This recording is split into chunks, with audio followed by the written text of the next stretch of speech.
Tomorrow, watch it in the evening and hear it now on Oblate Radio.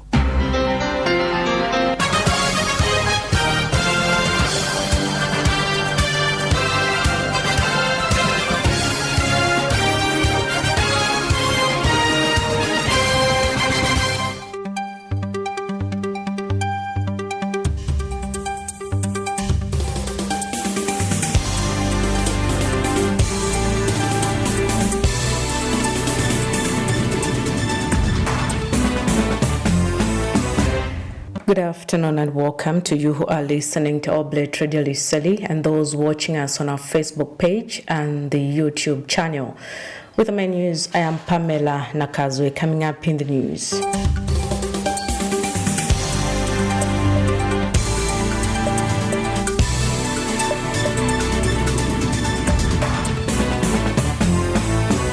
Limulunga Town Council bank account blocked. Pretoria High Court to hear Lungu's burial appeal on Monday, 8th September. And Sarah Mackay football tournament closes this Saturday, 6th September. These and many other stories, but first we hear from the church. The Catholic Youth Ministry's Youth Jubilee celebration held from 2nd to 4th September 2025, St. Joseph Youth Center of St. Andrew's, Kagwa Parish in Lilanda, Archdiocese of Lusaka was alive with energy and faith as youths from 11 archdioceses and dioceses across Zambia gathered for the first ever Jubilee Year of Hope with celebrations. The event, hosted by the Zambia Conference of Catholic Bishops, marked a historic milestone in youth ministry, which brought together young people from all dioceses across Zambia, offering a platform for spiritual reflection, fellowship, and shared experiences.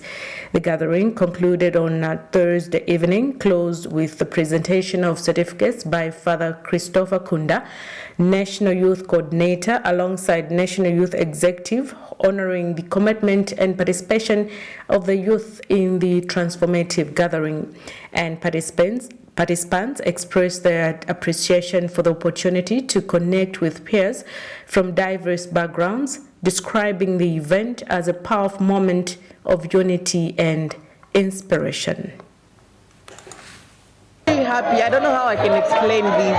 This has never happened, and to be truthful, like everyone did their best. They presented according to how they prepared, and whatever they presented was actually the best. And I personally have actually learned a lot from different dioceses, and looking forward to more programs like this on national level, because looking at way back and now, way back we never used to meet like this as a national at large. It will just be in dioceses ordinaries. It's my first time coming here, so this is a very exciting event for me because it has helped me to interact with a lot of people and get to know a lot of people, make friends. This has been a good experience for us, honestly. We would like to see more of this. It was an interaction that we really enjoyed. Mwani kutula faa wanawaiso ni tabile ni nyakalalile luli kakuli kimukiti wo ona luli belela ona litukiseza kachwala ufitile niluko nile kupeta musevezi ona litukiseza madawsa siyaluna tulufisa kwa cha melutale skuli uko nile kupeta halaka mwana lubatela shangwe. The Jubilee of Hope, inspired by the Catholic Church's global call to renewal and reconciliation, served as a beacon for Zambians' young faithful, encouraging them to become pilgrims of hope in their communities and beyond. Beneficiaries of the Cash for Work program in Ituku Ward, Limulonga District, are appealing to Limulonga Town Council to fast-track their pending payments. With schools set to reopen next Monday, many families are relying on the funds to purchase essential school supplies for their children. Simoshi Nalwendo tells Oblate Radio News that they have worked hard under Cash for Work program and now are asking for the payment. But bali kufezanga kubeleka mwamei kwa makalero hali kama kwa hali mulunga kanso nikana kwa yeye hakuna baba kwa sihuru kwa zoni ya nama yanga chale lutiro fiwa mutebeza hapo project ya nyeta tami hapo niyo na lutiro ifeza niyo na council tahola chale kakuba supervisor mwazo watu bakatazana hela luola lili kona kuli ane ambola ndaka tuna kwa mbanta oseza mabaka ama mwana utwa olse tapu ya batiri tukati wa lupa zamina kona kuli ani kulela saa kutokuwa lusepisa mweniseli almost a month ago konika chendule batu baiziswela kisaba nana abaya kwa nikolo bato kwa mashengi mwenji bashemba na bene babeka omusebezi kwale bakone kubabona amashenga kuli baye kwa nikolo baye tusamoni mwale ni hani kulela pa bashiringa naso nakuonjwa mwenji kwa mafezo ameni kachema basika hola chele alika mabakali kela kaofela kuneba bikie banana baya kwa skolo bakone kulukona amashengi hao kuli. However, Ituk Ward Councillor Mumbula Mnalula has clarified that the delay stems from a technical issue. The council's bank account was recently blocked and efforts are currently underway to resolve the matter. According to Mr. Mnalula, the council secretary is actively engaging with a named commercial bank to unblock the account and restore payment operations.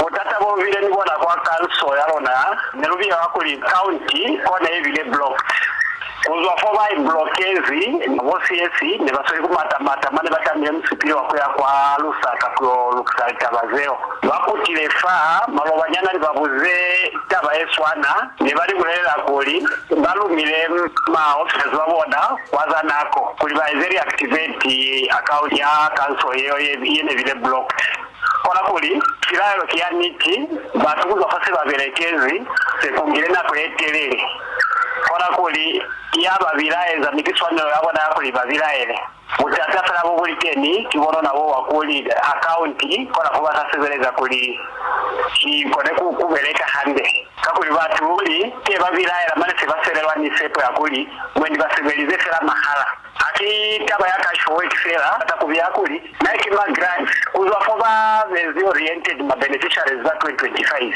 nikachenule abaskati wa mashirenga ngabona batu baruna anze babilaela chwalo babona ngi kuli akuda seseza alaluli kona kuli tabakiyaniti yakuli batu basebelize kodo abaskambwela lituwelo zabona zeba swanela. Cash for Work initiative, coordinated by the Ministry of Local Government and Rural Development, aims to provide immediate financial relief through community-based public works. However, delays in disbursement, often attributed to poor network connectivity and administrative bottlenecks, have left many in limbo. Government has called on agro dealers across the country to uphold the highest standards of professionalism, transparency and integrity. Agriculture Minister Ruben Mtolo made the appeal as the government begins implementing the 2025-2026 Farming Input Support Program FISP under a fully operational 100% e-voucher system. Mr. Mtolo emphasized that the transition to a private sector-driven model presents unprecedented opportunities for growth in the agricultural sector, but also requires strict discipline to prevent malpractice. He was speaking during a meeting with agro-dealers held in Lusaka today, stressing that government expects agro-dealers to clearly indicate their operational coverage across all provinces, districts and constituencies to ensure equitable access to inputs nationwide. Mr. Mtolo also encouraged large suppliers to formalize partnerships with smaller agro-dealers through contracts to avoid financial disputes, adding that the ministry is prepared to facilitate escrow and stop order systems to safeguard business relationships. This is according to a statement issued to Oblate Radio Liseli News by Ministry of Agriculture Principal Public Relations Officer Balewa Ziolo. The Zambia Police Service has received a report of a fatal shooting accident that occurred on 29th August 2005 in Seronga area, Botswana. The report was relayed to Sesheke Police Station by Superintendent Dintwe of Shakawe Police Station in Botswana. Western Province Commanding Officer David Chileshe confirmed this development to Oblate Radio SA News and identified the deceased as a 30-year-old Kumpoma Muzwenizi of Sinjembela area.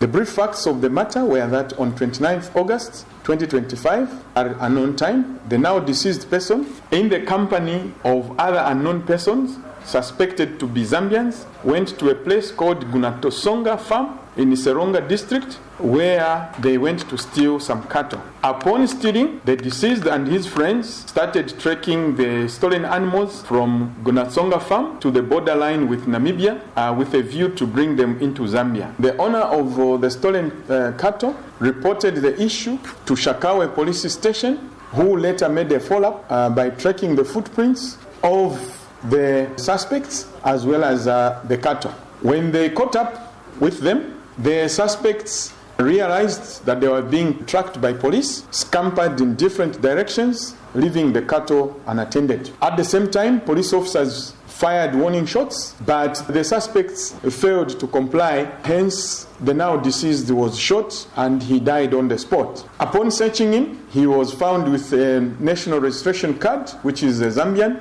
and his name was identified as Meo Kumpoma Muswenezi, aged 30, of Sinjembera of Zambia. After getting this information, the Zambia Police Service officers followed up through the deceased's national registration card and discovered that, yes, indeed, he was from Sinjembera in Lwimbi village. Mr. Chileshe further revealed that the deceased's father, Felix Muswenezi Skobesi, aged 65, confirmed that his son had left home 2 weeks prior with two friends, Bob Mulatu and Kangenda Mbango, both from Luindi village, heading to unknown destination. The father had not heard from them since and was later advised to report the matter to Sasheke Police for further investigation.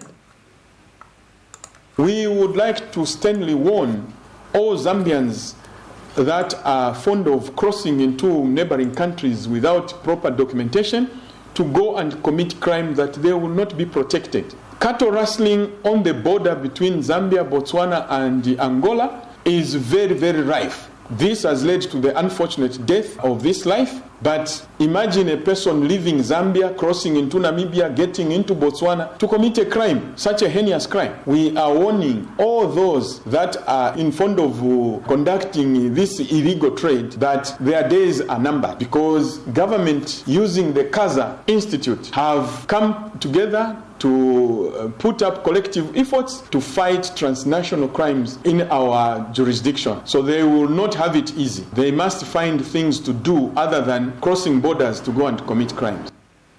You are listening to the main news on Oblate Radio Liseli, and the news continues.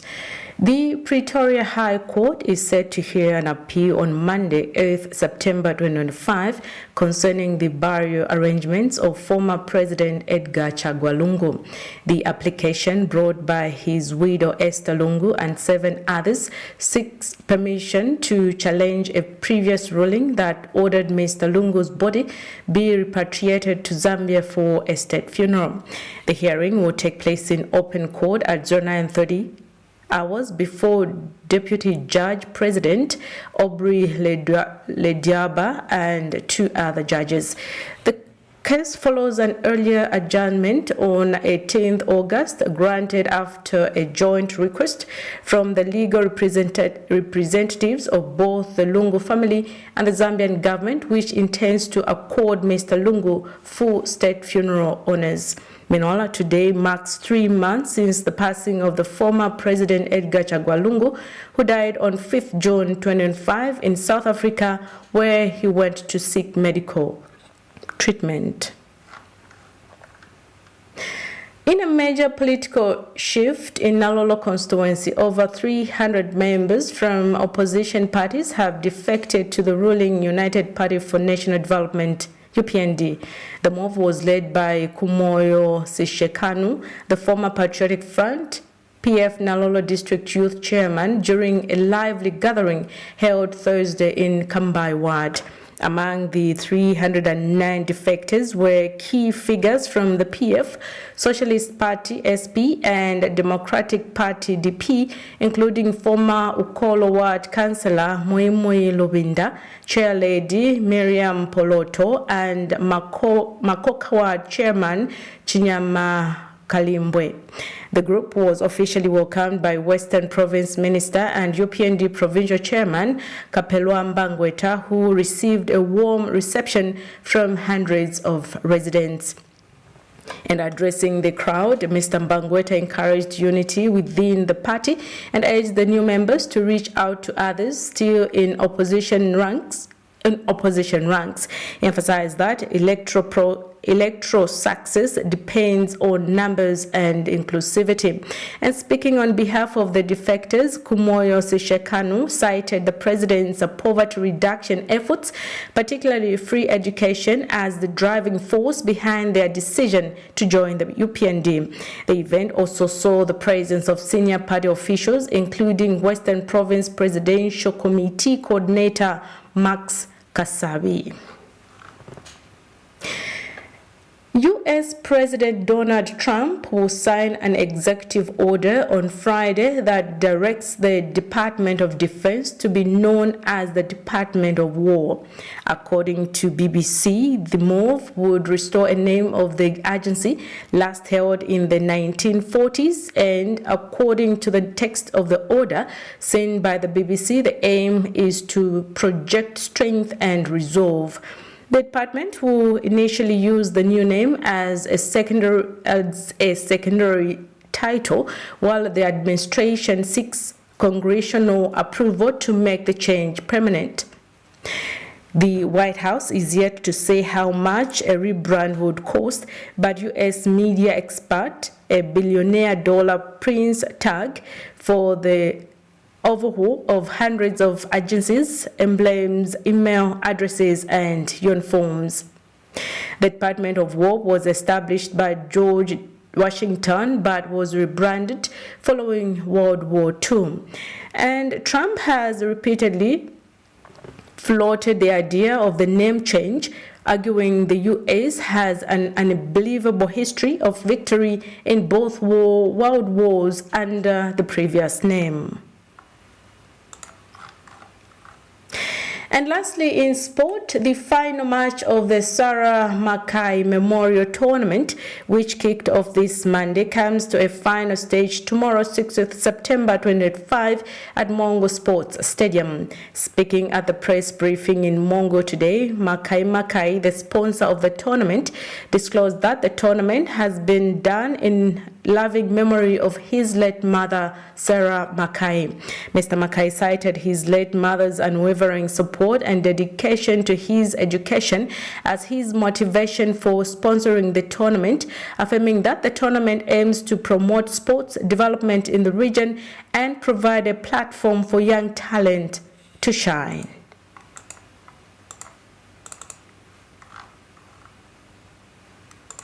The benefits of this tournament is twofold. One, it is an activity which I feel through this activity my mother will be honored.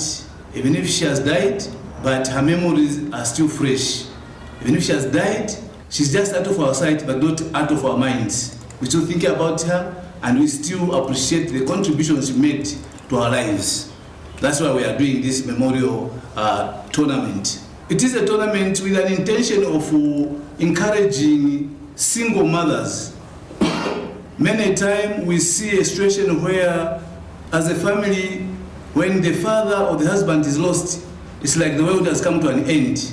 And eventually you discover and see that children in such homes become something else. But I have come out to be an example, to give encouragement to the mothers who have lost their husbands, who lose their husbands and be left with children. That is not the end of the world. Because me who is speaking here today, I am a national leader in the labor movement because my mother didn't give up hope at the time she lost her husband.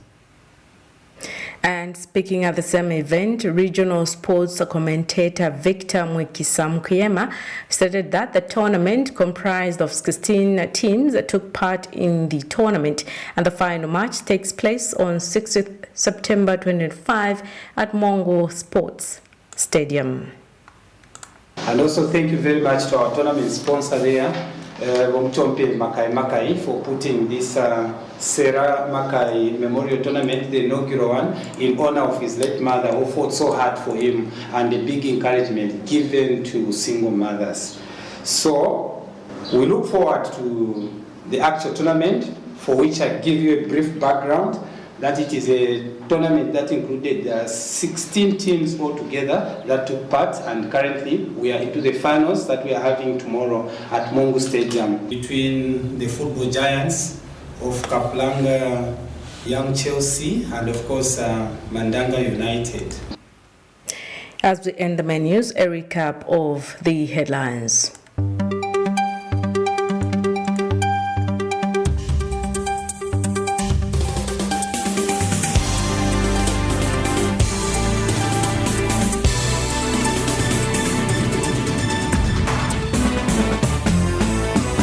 Limulunga cash for work payments delayed due to blocked account.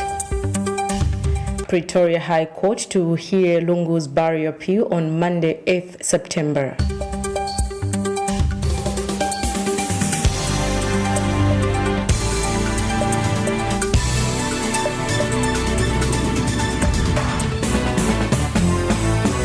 And Sarah Makai football tournament closes this Saturday, 6th September. That ends the menus. If you want to share news or comment on our stories, you can call or WhatsApp us on 0955-221641. I am Pamela Nakazwe, Oblate Radio Liseli, spreading the light of Christ. Good afternoon.